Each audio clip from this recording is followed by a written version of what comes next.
It's hardcore history. Addendum. We told you when we first unveiled the Hardcore History Addendum feed that this was going to be the everything else feed. Anything that didn't belong in the main Hardcore History feed for one reason or another will end up here. We knew there would be interview shows because compared to what we normally do, the big Hardcore History shows, interview shows are simple. So we knew that there'd be quite a few of those and that we would try to switch them up and do them differently, like the one we did recently where I was the one who got interviewed. And then we knew there'd be some funky kind of shows that probably would upset some people on the main feed, but that some people would really like our Caesar at Hastings show, which we put on this feed.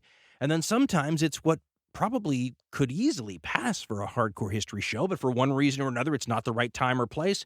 We have the one that we did on Alexander the Great's mother that had we put it out on the main feed, it would have interrupted an ongoing series, so we put it out on this feed. So I hope that over time, when you look at the archives of the Hardcore History Addendum show offerings, en masse, you will have an eclectic grab bag of potential offerings, that looks pretty varied. I'd hate to fall into any ruts. Case in point, today's offering. There's a new movie out that touches my heart in all the right places, as you know. It's about Second World War naval history, so it's right up my alley. It has to do with a commander of one of these escort ships guarding merchantmen across the Atlantic during the Battle of the Atlantic and trying to keep the U-boats off of them. It's called Greyhound, by the way. It's on Apple TV+. Stars Tom Hanks, who's done a lot of World War II history movies or who's been involved in producing them or executive producing them. He's a history fan, I think. And by the way, I think he even did the screenplay of the movie. It's great. You'll like it. You should check it out. And in an unusual move, I think, that I hope will be part of that eclectic grab bag of offerings. When you look at our archives over time, you'll notice, hey, they did a Hardcore History Addendum with Tom Hanks. And we did. And here it is. And by the way, if you don't know who Tom Hanks is, well, I don't know where you've been hiding, but maybe Google that. In any case, ladies and gentlemen, Tom Hanks.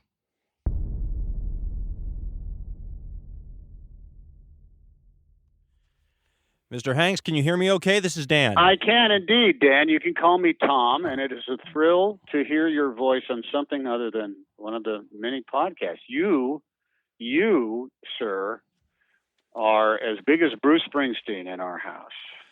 I'm not quite sure how to react to that as a man who's been watching since Bosom Buddy days. So okay, all right. We just drove from Los Angeles. Myself and two of my kids. We drove from Los Angeles to Twin Falls, Idaho. During which we listened to the entirety of Ghosts of the Ostfront, which was just one of. Oh, my Lord. I've learned so much from you and have been enthralled by you for many an hour. So thank you for your passion and thank you for your output. And it's a pleasure. It's a pleasure to be speaking to you now. As a guy who remembers pulling out my hair at like 25 going, what the hell are you doing with your career at this point? To hear you say that is wonderful. I'm sure you know because I was doing my research. Let me start with this. As a guy who would have thought of you as the great comic genius coming up during the era when I was growing up, if you had told me back in 1980 that you were going to be one of the great dramatic actors of our time and that you were going to have an IMDb page that looked like you were an overachiever with some sort of inefficiency attitude going. I mean, I look at what you've been doing and you don't look like you've lived long enough to do all those things. I want to ask you someday what the hell an executive producer does because you've been an executive producer. Yeah, tell me. I can answer that question. Yeah.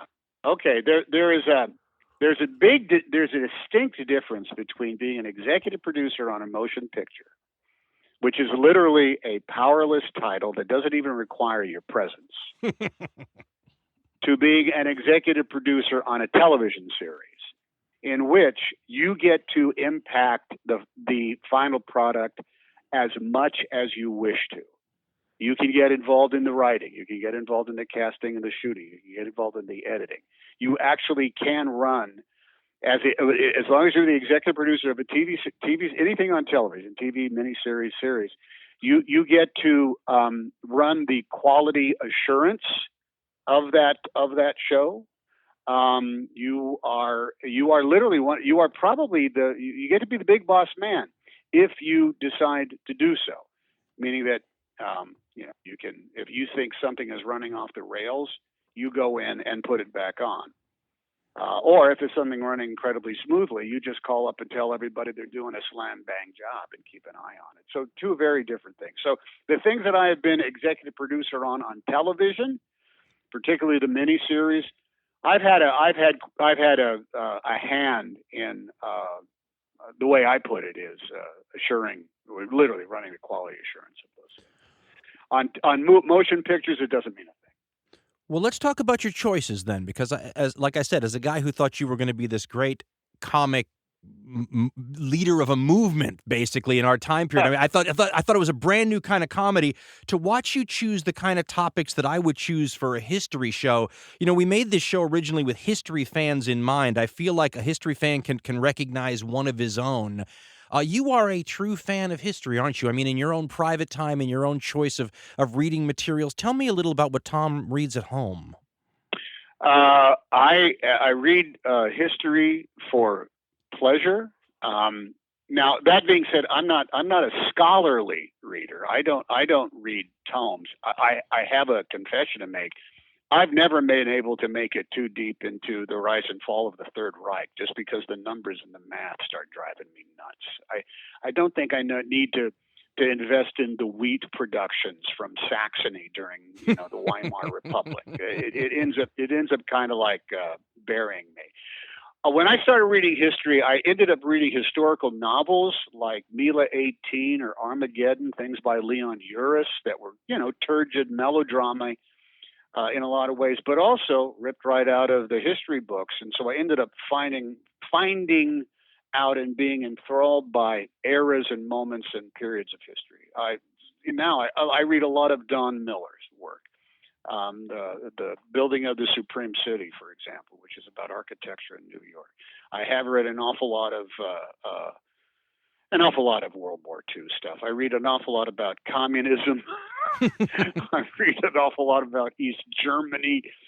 I've currently, let me tell you this, I've currently picked up, finally, I've had a copy of it for a long time, but Howard Zinn's A People's History of the United States of America. Because as a guy who has been reading history for pleasure and enlightenment and entertainment, I'm 64. I've been reading it like that really since I was like 13, 14 years old. When I started reading for pleasure, I was reading history. I was not aware, Dan, of the Tulsa Black Wall Street destruction in 1921. Oh, yeah. Okay. Yeah. I had never been taught that in American history. I had never heard about it. I literally learned of it just last May in an article in the New York Times. And I thought, this is a huge gap. This is a massive whiff, a miss of something that would have altered my consciousness. Let me go back just a little bit farther. When we took on doing David McCullough's John Adams, yes, for HBO, Graham Yost, who I'd worked with on the two previous miniseries, he called up and said, "Look, I can't do this, but you might want to take a look at this because I think there's a miniseries in this thing." And really, John Adams? With what? The Tea Party and the three-corner hats and the buckles on their shoes. Haven't we seen this stuff before? And he said, just read it. I said, okay. So I read it. When I got up to the place where, as an attorney in the Commonwealth of Massachusetts, John Adams took on the case of defending the British soldiers that fired on the mob that became known as the Boston Massacre. And nobody wanted that gig, by the way. Nobody wanted the gig. Nobody wanted to take it. It was unpopular, and everybody hated the lobster backs. I love that term. Right? John Adams said, if we let the mob rule, we're doomed. That is not that is the very rule of law is based on certain respects for each other, among other, for authority, but it is the opposite of letting a mob decide what goes on. So he takes on that case. I'm going to say there's a dozen British soldiers who just want to, just want to go. They just want to go home. This cold, miserable country where everybody hates them. Can we please go? Can we please go home? Not only does John Adams defend them, but he wins their acquittal by way of the rule of law. If I had been told somewhere, I think the first time American history was a subject that we had to take, a requirement, I believe I was 10 in 5th grade and then again in 8th grade and any other time in the course between then and now. If I had been told the future second president of the United States, the future first president of the United States, one of the authors of the Declaration of Independence, had defended British soldiers for firing upon a mob, for being responsible for the Boston Massacre, and proved the circumstances that led to their acquittal and being sent home, my head would have exploded. It would have been an exaggeration of the very reason why certain things are written down on parchment and accepted as these truths that we hold to be self-evident, the workings of we the people in order to make a more perfect union. It would have influenced me in a huge way, and perhaps I would have been pissed off. Hey, wait a minute, the British are the bad guys, right? How come we're getting? Why would we celebrate them getting up? Because it's the rule of the law. All right, take two. Well, I could talk about this stuff. Take two. The representative of the United States of America, first ambassador to the court of St. James, a place where if things had been different, he would have been brought in chains and hung by the King of England. He now has to, John Adams, future vice president of the United States, co-author of the Declaration of Independence. Father of another U.S. president. Father of another U.S. president. Both of them one-termers. Thank you very much. He now, because we are no longer an English colony and protected not only by the Crown, but also by the Crown's imperial navy, the big empire of the Navy, America now has to go and they essentially negotiate all the deals that were already made by England, because now they're their own country. So one of the things he has to do is go talk to the Barbary pirates who have enslaved American sailors that they'd taken on the ship. In North Africa, yes. In North Africa. That's the way they did things. They kidnapped a bunch of people, they got tribute, and that's how they made money. They dealt in hostages. They had dealt in kidnapping. And the John Adams goes and speaks to the emir of Moorish North Africa, and says, and he says that, look, we're a poor country, your graciousness. We can't afford to keep buying our sailors out of your kidnapping bondage. So you're going to have to. We got to work something out here. And the emir says, there's nothing to work out here. You pay us the money. And John Adams says, as I said once again, we cannot afford it. And secondly, we do not want to get into a fight with you. And the emir of the Barbary pirates says, oh, listen, dude, you do not want to get into a fight with us because we don't play by your rules. We don't take prisoners. We don't negotiate. We don't surrender. We don't sign a piece of paper that says we're done. Let's stop the fighting. You win. We don't do that. We'll just keep killing you and terrorizing you till the cows come home. And the end result, of course, is from the halls of Montezuma to the shores of Tripoli. They did have to mix it up. Those two lessons alone. By the way, you know what they were enjoying at the time of that conversation between the ambassador of the United States and the emir of Tunisia, the Moors? I don't. They were having a nice cup of coffee. They were enjoying to find tobacco products from the state of Virginia. They were enjoying the bounty of the New World right there between the two of them over that brand of diplomacy. So That's you read that kind of stuff, and everything comes alive, and it has absolutely nothing to do with the bushels of wheat that was pulled out of Saxony during the Weimar Republic. It's got some other stuff that's attached to it. No, but I think what you're saying is, and don't let me put words in your mouth, but I think it applies to all of us who are fans of history, is that, you grow up with a two-dimensional version of history, especially with our heroes. We shrink them into cardboard cutouts. We sand off all the rough edges and all the unpalatable stuff and turn them into symbols. And then when you are able, like adding water, to restore them again to their three-dimensional human qualities, they become so much more relatable and interesting. And the fact that, and this is the most obvious part, that's still the part that you have to remember, the fact that they don't know how it's going to turn out in the end. Yeah, exactly. And for us, it's such a safe thing. We know there's a happy ending. We know he becomes John Adams at the end of this story. Story would have ended differently had he been taken prisoner, and beheaded by the head of the Barbary pirates. I mean, and he doesn't know that's not going to happen. So for me, I think, it's there's a great line. I wrote it down, and I every time I quote anything on the program, I have to be careful because someone will say something like, "That's actually not a real quote," so I have to. But I wrote it down, and it's a Latin line from ancient times that says, "It will give you pleasure to look back on this scene of suffering." And it's a reminder to me that it would be very interesting to go back and talk to somebody, say, from the Second World War, say a refugee, and go to them and say, listen, you have no idea how many tickets we're going to be able to sell to the movie about the experiences you're going through right now. I think there's almost an obscene aspect to that, right? We're going to be entertained by the most traumatic, terrible thing you've ever gone through. And the only thing that makes me feel like we can get away with it is that those people themselves were fascinated by stories from earlier times that were based of the same sorts of components, human beings dealing with struggle and overcoming the many things that were thrown that way, not knowing how it's going to turn out.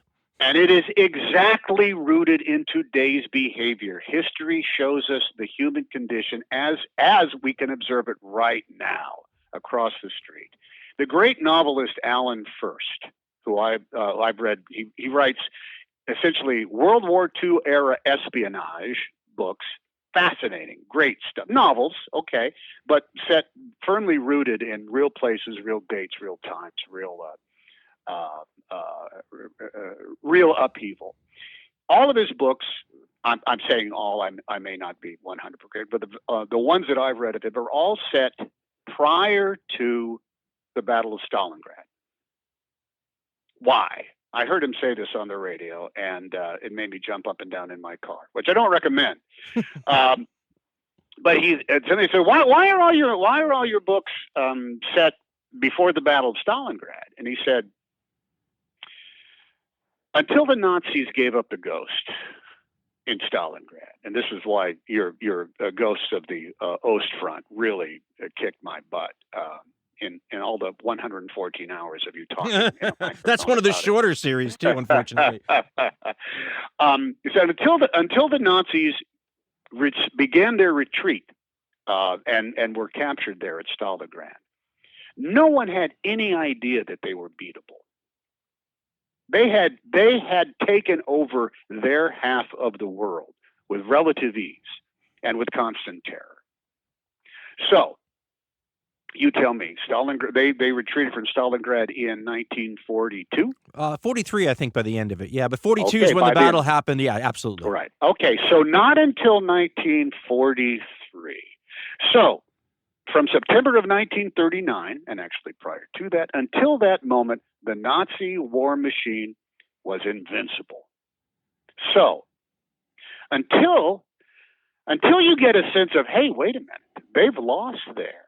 And I'm looking at the map, and I'm looking the way things are going. Holy cow! They could actually lose this thing. They are defeatable, and as a matter of fact, they're losing ground like crazy. You know what? It might only be a matter of time until Nazi Germany is wiped off the map, destroyed.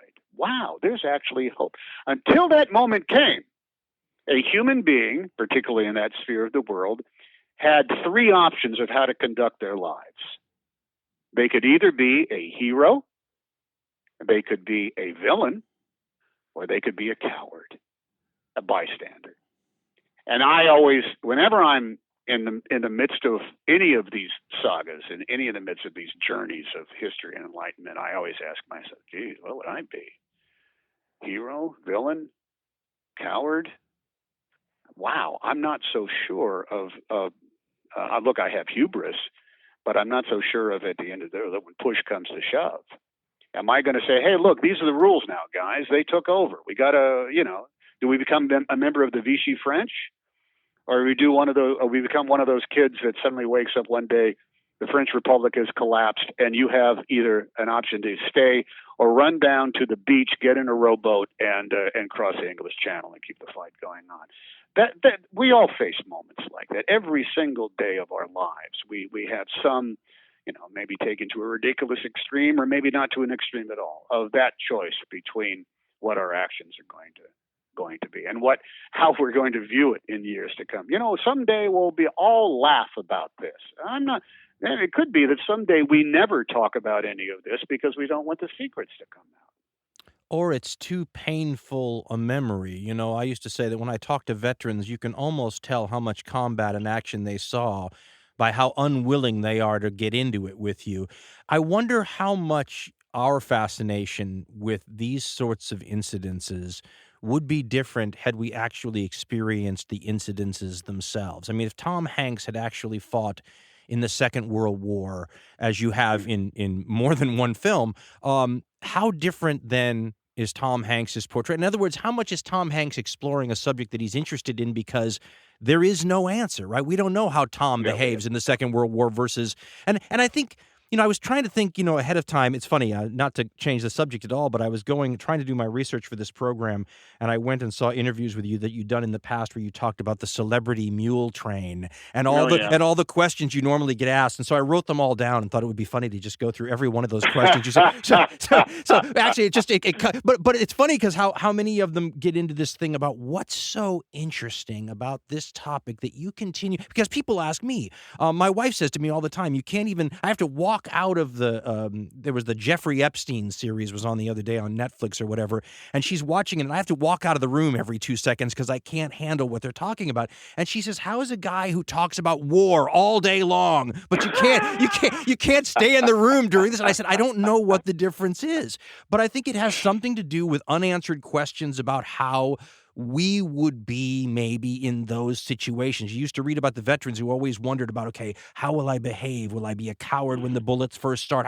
How will that crucible in my life be when I hit the beach? Had Tom Hanks been in these situations for real, as many of the Second World War era actors were, who then came back and had to portray, the sands of Iwo Jima or whatever, how much do you think your portrayal would be different, and how much would you be still interested in exploring these questions? Do you think it's an unknowable question? But there's I'll tell you a story that which I don't know because again, it's a combination of hubris and desire. I would like to seduce everybody by saying, "Oh, I know exactly what." I had no idea. But here's a great story, and some of it is apocryphal. I'm sorry to say, but this is a fact. My friend Ron Howard was in a movie with Lee Marvin, and there was gunplay involved. Lee Marvin was a great guy. He was hilarious. He was gregarious. He got the drill. He knew that it was part leaning into the truth and part a racket. The movie biz, the movie biz. But he was a great guy until the night gunfire scene came, and he was not the same man that night. Perhaps because he had been drinking. But he was not the same man when it came down to shooting this stuff, the gunfight, the muzzle flashes, the bang, I got you. Because he says, oh, you're all pretending here. You're all pretending with your little guns. Now, that's one story that I know I heard that from the horse's mouth. Here's a story that I've heard in happenstance, and I'm just going to assume that it's true. All right. Lee Marvin is on the Tonight Show with Johnny Carson, right? Yeah. And, he's funny, and he's Lee Marvin, and he's intimidating, and he's all that, and he's been in The Dirty Dozen, and he's been in all these other films. The Big Red One, all of those. He's Lee goddamn Marvin, all right? So Johnny mentioned something about being a hero, Somehow the word hero is mentioned. Johnny Carson says, well, you're a hero, Lee. You're a war hero. you served in the Marines. And he said, I'm not a war hero, Johnny. I'm a guy who got shot in the ass. But I will tell you who is a war hero. I believe it was Iwo Jima. Forgive me if I'm wrong. Let's just say it's Iwo Jima because it can stand in for Peleliu, Guadalcanal, Okinawa, Tinian, Kwajalein. It could stand in for all of those island battles in World War II. But he was a Marine, and he did get wounded. He did get shot. He got a Purple Heart, etc., in combat. And he said, I'll tell you who's a hero. The beach master at Iwo Jima was a hero.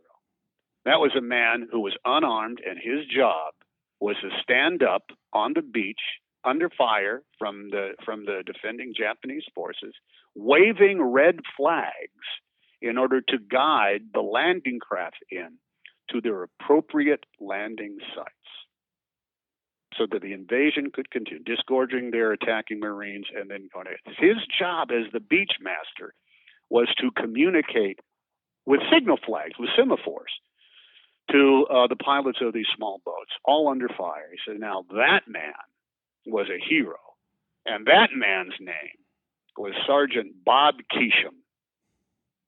Do you know who Bob Keesham is? Isn't it Captain Kangaroo or something? He was Captain Kangaroo.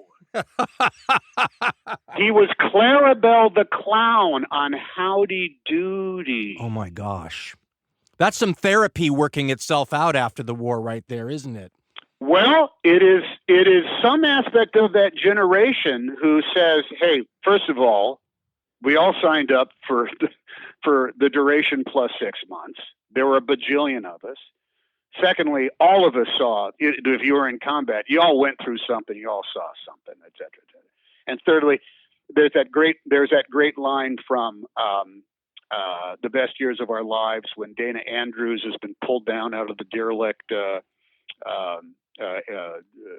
B-17 that's being demolished and turned into material for model homes, and the guy says, "Hey, you get down from there," and Dana Andrews comes out. I was just reliving it. Oh yeah, well when you fly boys were up there doing it, I was down on the ground in the tanks. And Dana Andrews says, "Hey, listen, brother, I'd love to hear your war stories if I ever have the time." They all had war stories, and theirs were no different than others. And those guys that did indeed, faced it. I don't want to mention any names, but I know of actors, veteran actors who since passed away, who killed the enemy with their bare hands in foxholes because they had to keep moving. How do you go through that and then come back and either tell about it or laugh about it or view it as some sort of anecdote that is from the past? It's or an entertainment vehicle, right? A crowd pleaser, an audience applause prompter. That's one of the things. And I was having a hard time coming up with specific questions about your wonderful film, Greyhound, because I didn't want to give away any spoilers. And everything I was going to ask about sort of led to a spoiler. I do want to say, though, one of the things that really grabbed a hold of me and that I got right away was, and you just alluded to it, was that, we celebrate and always have the guys who hit the beaches at Iwo Jima and everything. But always in war, they talk about the snake, right? The head of the snake are the combat troops. The tail of the snake are all the people that it takes to keep the combat troops, with bullets and food and all the things that they need to do their jobs. And the more modern the warfare, the longer the tail of the snake gets.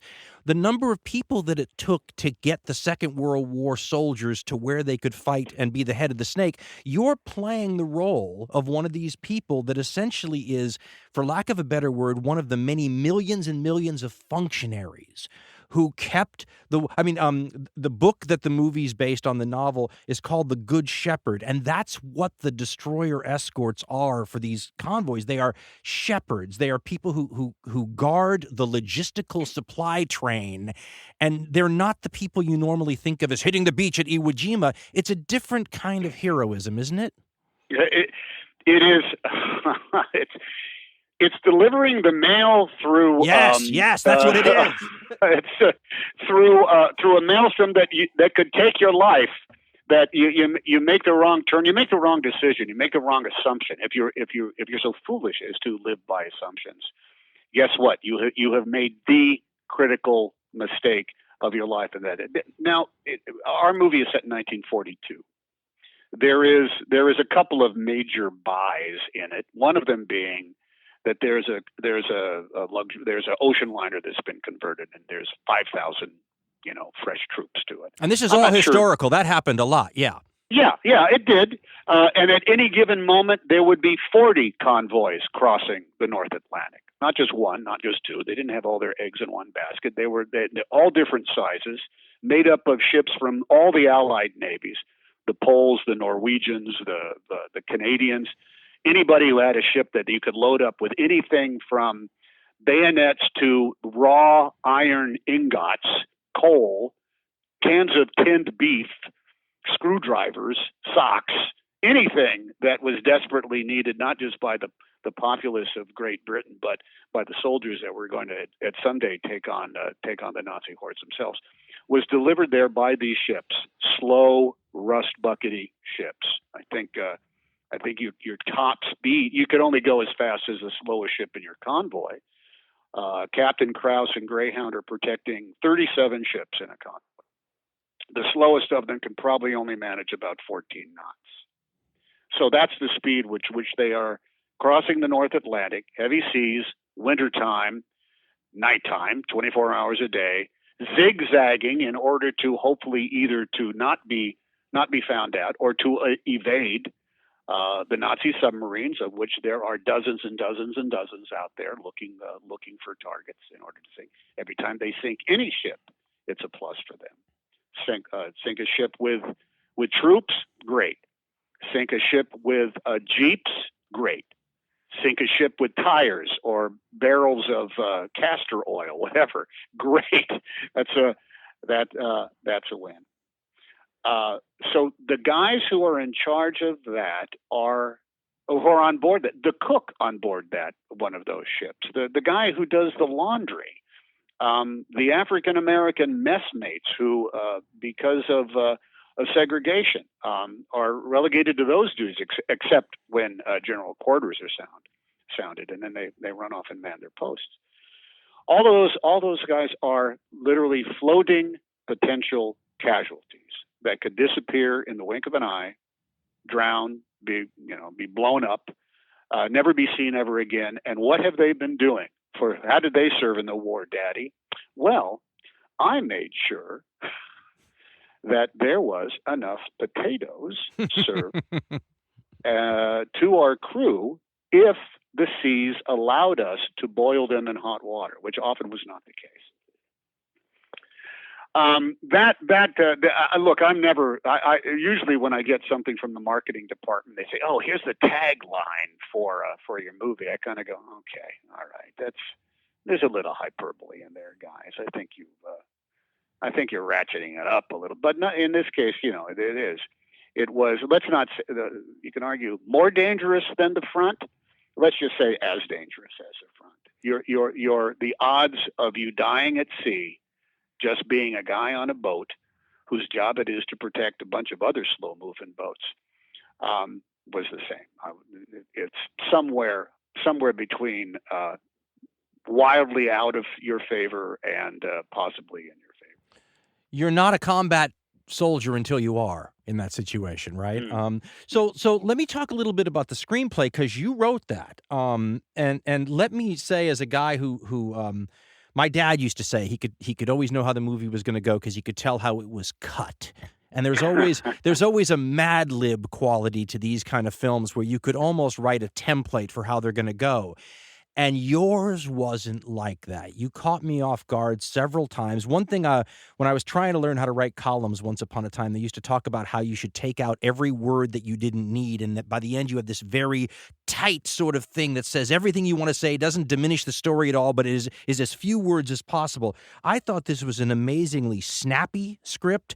I remember when it ended, I turned around and said, I couldn't believe that we'd already gone through. It didn't drag for a second. And if this was a wine and you were talking about about the notes of chocolate and a little bit of oak. I mean, this had overtones of Sink the Bismarck to me, and some, Run Silent, Run Deep, but also some Jaws mixed with some of this idea of, you were able, and this is what I thought was so snappy, you were able to take me into these, and we love doing this on this history show too, where we'll talk about the moral quandaries and awful choices that people are put into because they're just sort of trapped in the gears of history. Normally, there takes a lot of setup to really get to that moment, and you put me in that moment 3 or 4 times in this film, and I found myself in it without any setup at all. The genius of being able to write it so I was in this moral quandary, and all you had to give me was look in the distance, your character sees something in the distance, we look into your eyes. It would have taken me 15 minutes of conversation and thousands of words to set up that same scene. Do you enjoy the screenplay parts? Because I'm getting tired of all of your talent, actor, screenplay, executive.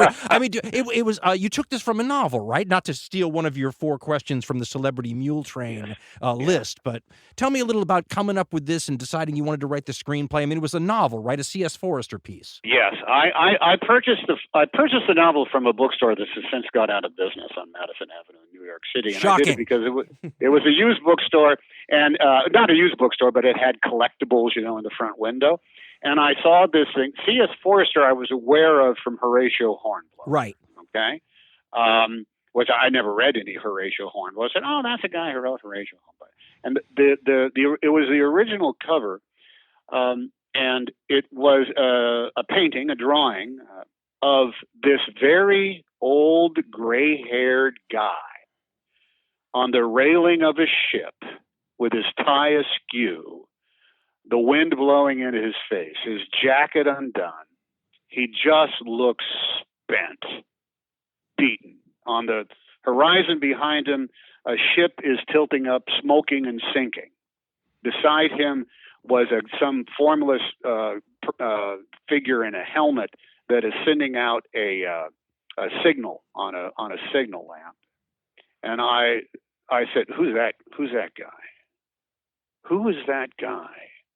I'm used to that, the trope of the some form, somewhere between Don Amici and Robert Mitchum as being the guy in command of a boat. Yes.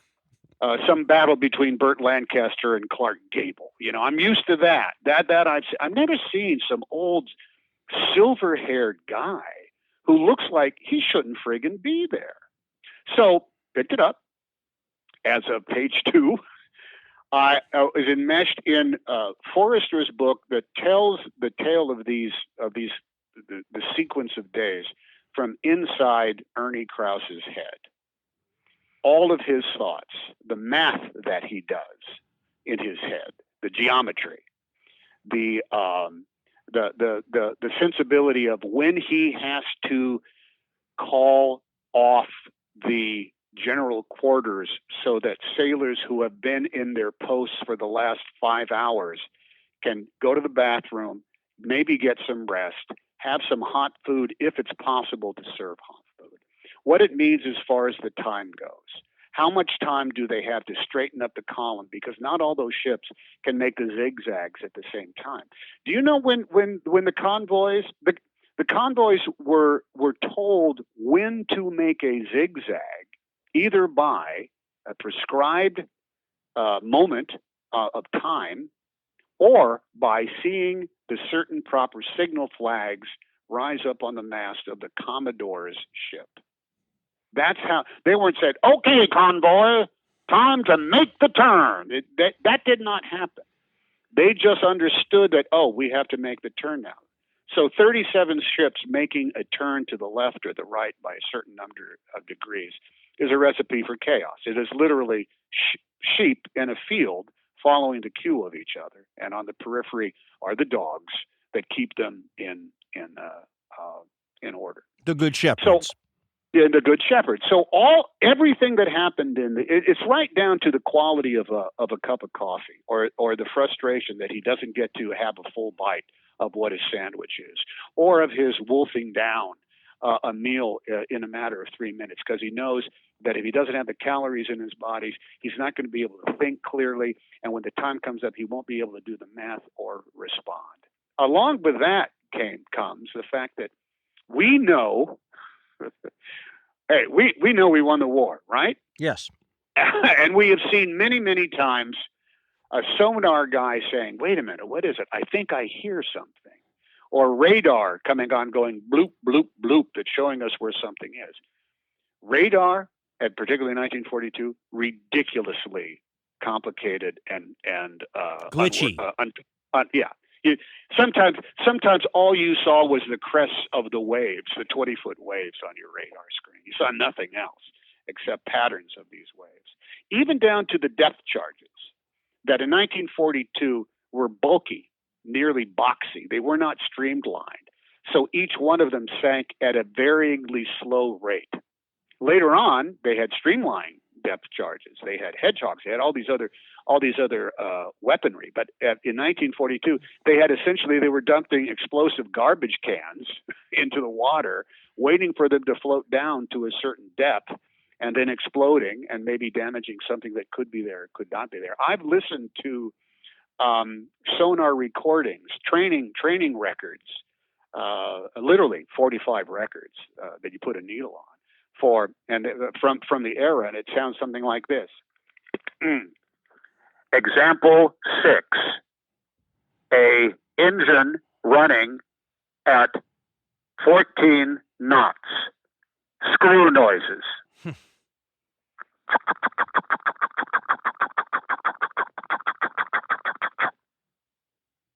Example 7, torpedo on approach.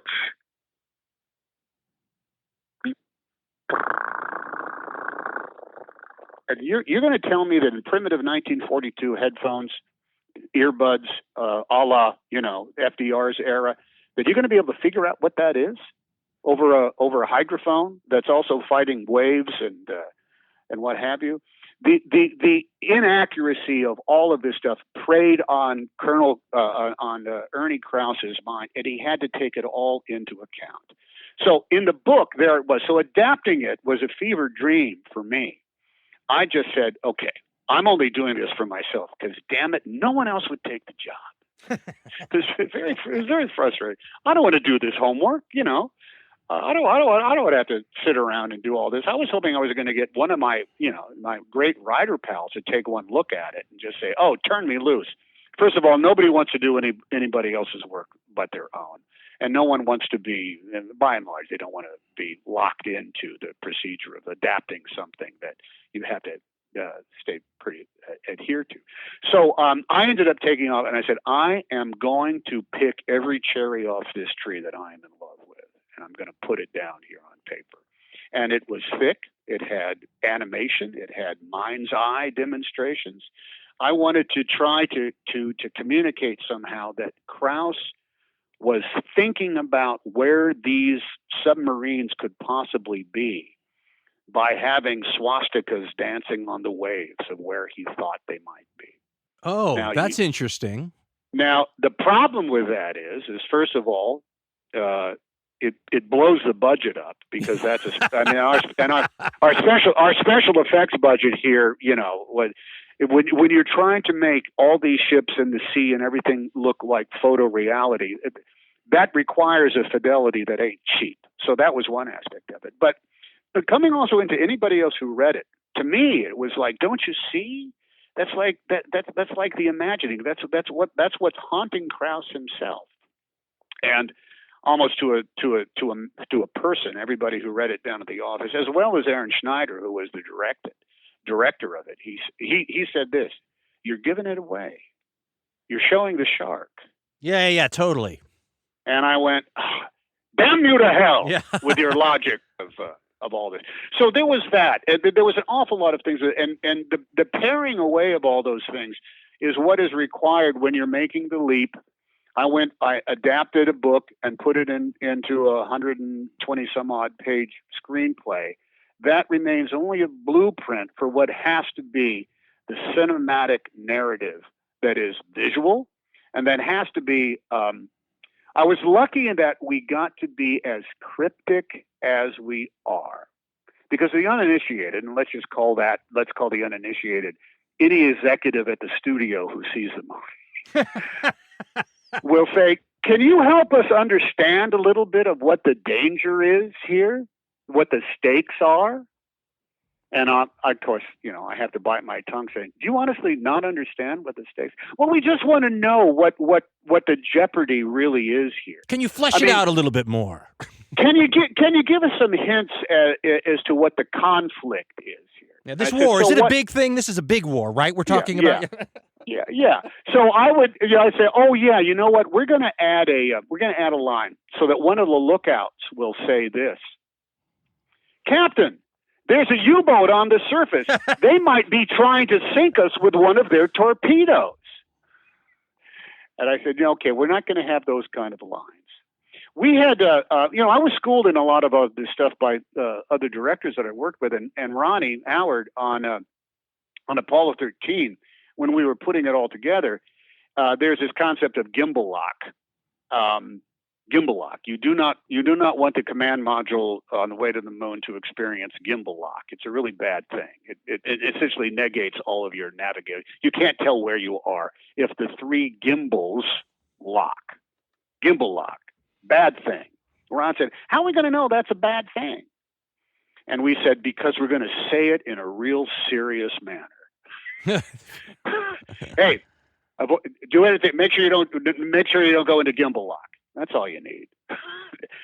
We don't have to talk about the three gyros that handle the X, the Y, and the Z axis. We don't have to go through all. We don't have to break down show schematics of the navigational propulsion system in the command. So we were able to enjoy the same sort of faith in being cryptic, as well as letting the nomenclature and the procedure define itself as we went along. The truth is about the pilot house under these circumstances is the only two people that move around who are permanently on watch is the commander, the captain, and the talker who follows him everywhere. The talker communicating by the most primitive form of electronics imaginable. He plugs in his headset into an outlet wherever he is standing, and then stands right next to the captain to repeat everything he hears over his headphones, and then to repeat into the headphones anything the captain says to him. Now, that means you end up hearing stuff from sonar, you end up hearing stuff from the radar, you end up hearing stuff from all over the ship that comes out of the voice and the face of the actor who is playing the talker. Everybody else stands stock still. The helmsman does not move away from that steering wheel. The telegraph operator, the guy who operates the engines, who sends the forward, back, speed, all ahead 2/3, he stands right next to the engine telegraph. The guy who writes down the plot, who keeps the record. Nobody moves for 4 hours at a time. And the nomenclature that goes off, the dialogue that goes back, and they said, how do we know what a con is? How can they keep saying, I have the con, you have the con? What does that mean? And they said, you will figure out over time that one of the most important things for everybody to know on the bridge is who's in charge of steering the boat. So when the captain comes on and says, Mr. Harbut, I have the con, that means they don't listen to anybody else except the captain. And when the captain says, Mr. Harbut, you have the con, Mr. Harbut says, yes, sir, I have the con. So everybody knows you listen to Mr. Harbut for all those. So there's never a question. And that's the kind of stuff that becomes, number one, the language of it. I hearken it back to seeing like the Seven Samurai, Kurosawa's The Seven Samurai in the original Japanese, and you're reading the subtitles, but about 3 minutes in, you think you're hearing the Japanese. You think you speak Japanese now because it's all matched up so perfectly. It's the same thing with this. You figure out that I actually understand the rules now a little bit better. What's going on outside of that? God bless C.S. Forrester. He had absolutely no backstory whatsoever. He did not go, and he doesn't go to the Admiralty to show those people pushing around the little model boats as they take, messages from all around. There's no scene in Washington, D.C.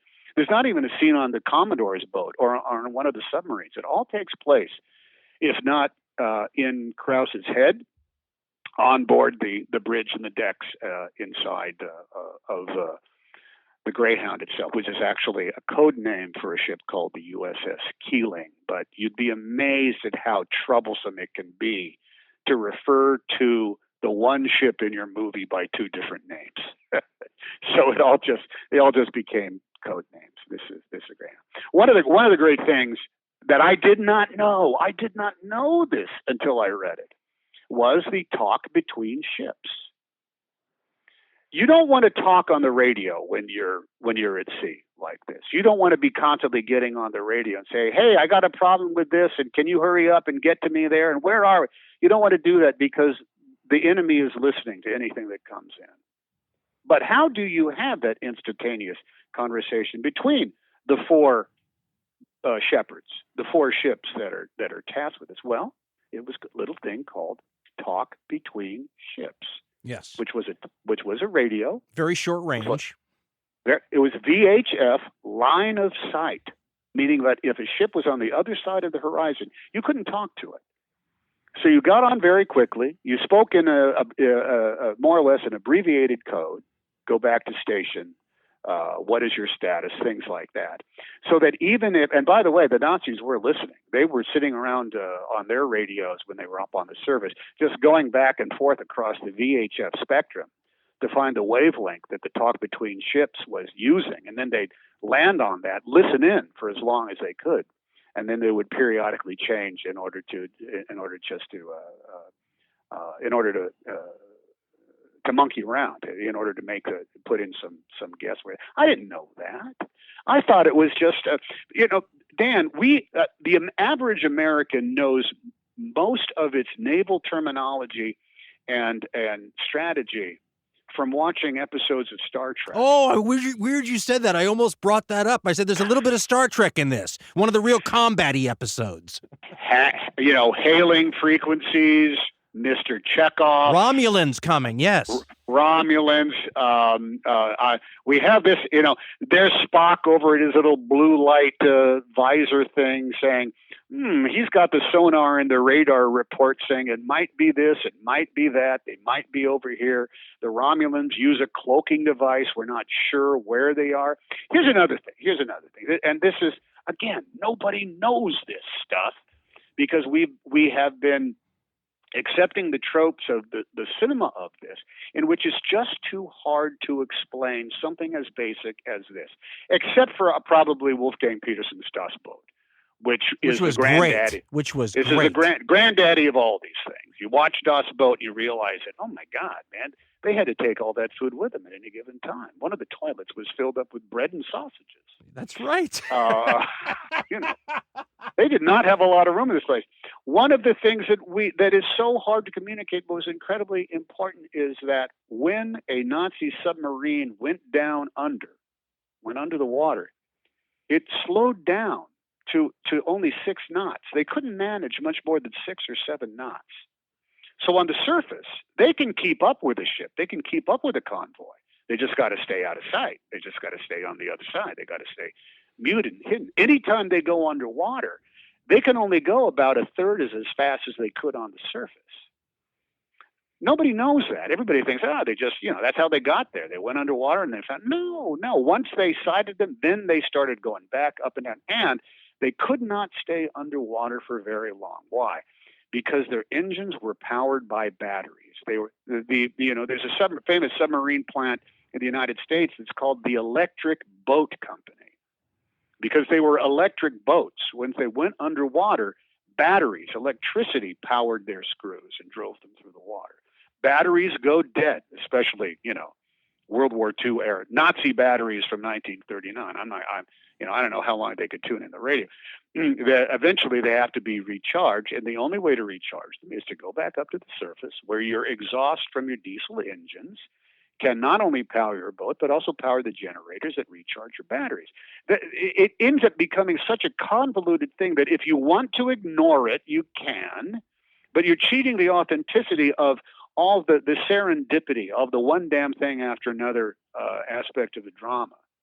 So there's what could we throw into the mix there dialogue-wise that would communicate somehow that submarines, when they go underwater, have to go really slow.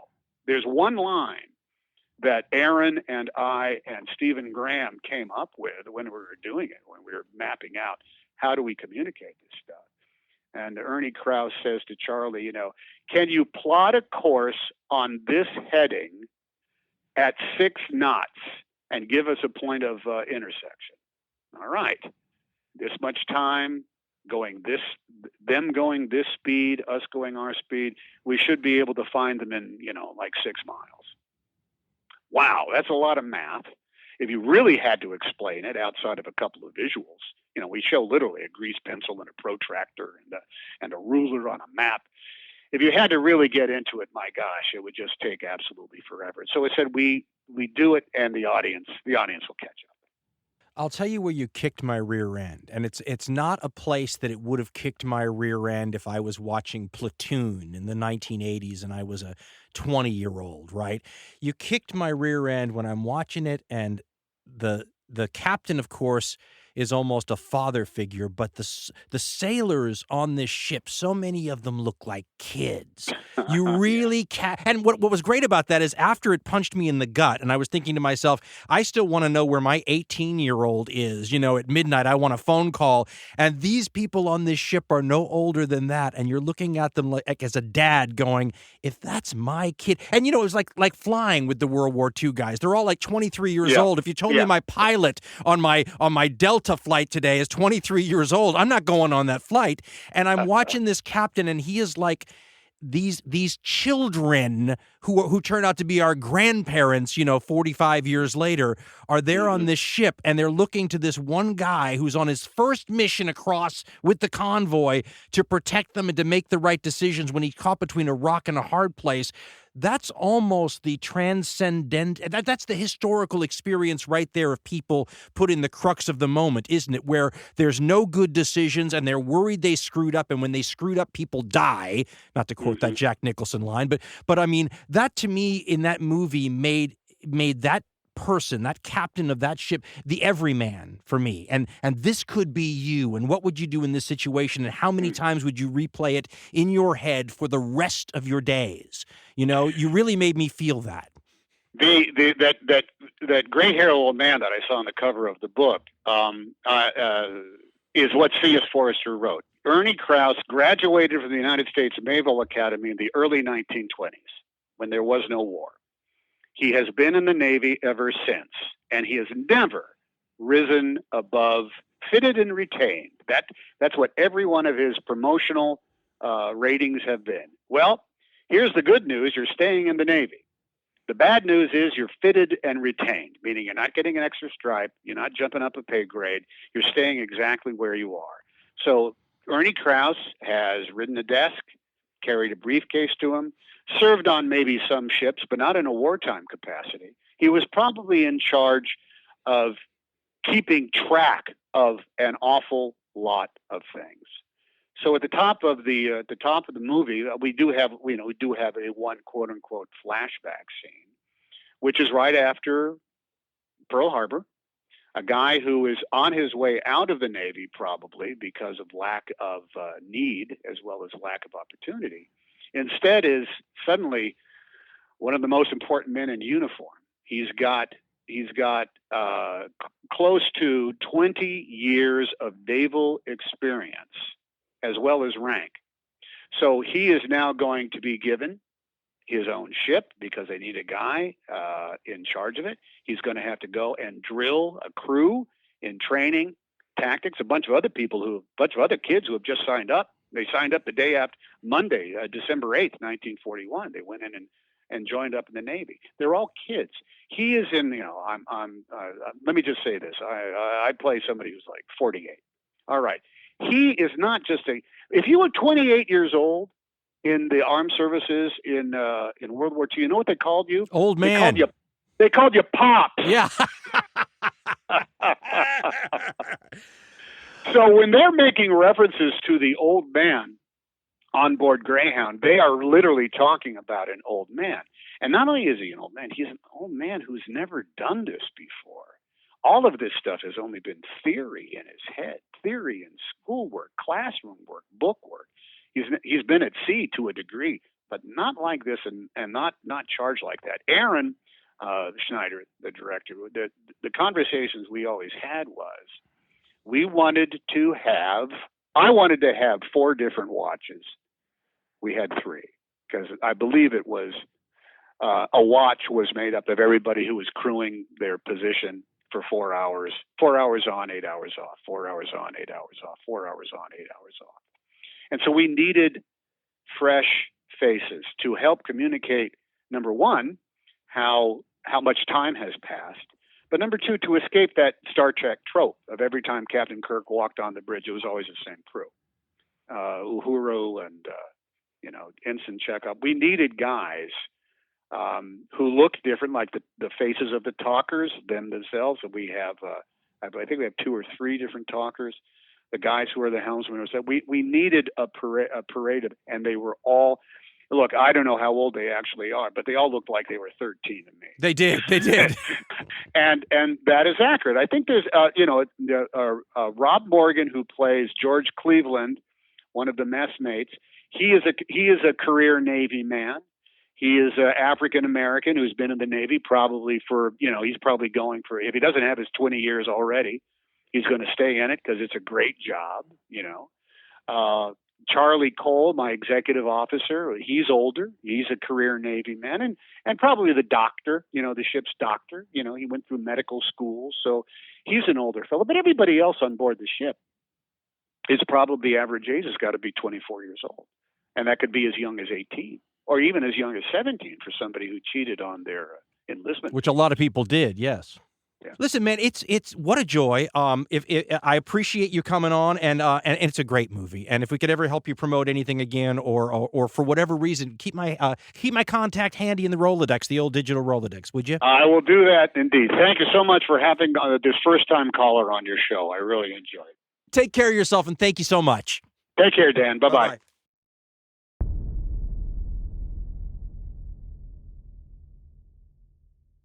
My thanks to Tom Hanks for coming on the program. He really does sort of live up to his reputation as the nicest guy in Hollywood. And the movie's great, Greyhound. You can catch it on Apple TV+.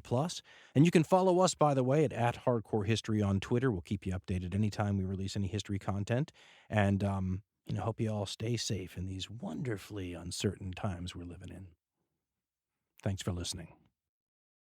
Wrath of the Khans, Punic Nightmares, Apache Tears, and, of course, Ghost of the Ostfront. Just a few of the classic hardcore history titles available from dancarlin.com. Every true fan has heard these favorites. Hey, they make great gifts, too.